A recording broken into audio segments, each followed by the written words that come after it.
10 things your husband hates about church.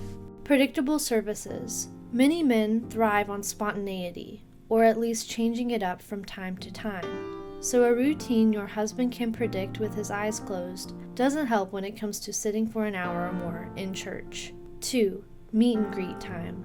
The typical church asks its congregation, men included, to meet and greet each other during the service. In every service. But this can feel awkward for men, whether they're first-timers or have been there for years. 3.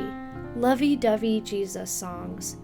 Singing to Jesus as the lover of my soul and asking him to hold me in his arms and draw me close makes me feel next to heaven.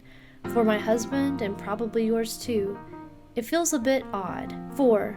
Dumbing down religious language. My husband has a degree in theology, and often, as he would sit in church, he'd hear the senior pastor explain simple terms, not just when it came to theology, but in practical life as well. In many churches, there are CEOs of companies, attorneys, doctors, and other highly educated, intelligent men who can grasp what a teaching pastor might think is too heady.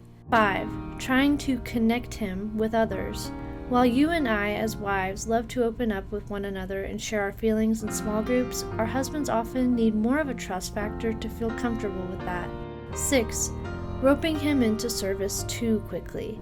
The pastor or church leaders need to strike up a conversation with him there and get to know him first. If they keep it light and sincere, he'll probably be the one to ask them about ways he can get involved.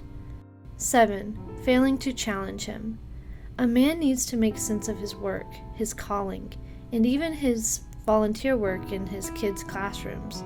So if a church is going to ask him to sacrifice his time and money, it must give him a compelling enough reason to do so. One that's so audacious, life-altering, and straight to the point that it makes him sit up and take serious notice. 8. Chances are you are another family that is overscheduled. Sadly, more families are finding it difficult to prioritize even weekly Sunday attendance. But if the church starts adding to your already overscheduled lives, your husband is most likely going to resent it. 9. Pretense. Whether it's the reason the youth pastor was dismissed or why the congregation's math on the annual budget seems to be better than that of the executive board, your husband is a smart guy and he wants the truth, no excuses, and no wishy-washy rationalizations.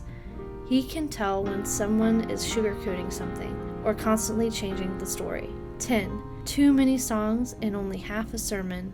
I bet you thought your husband preferred a quick sermon and then exit for lunch, but I can't tell you how many times I've heard men complain about lengthy singing and limited sermons. One man told me, if they could do 4 less songs and give the pastor that extra time to teach, I'd be good.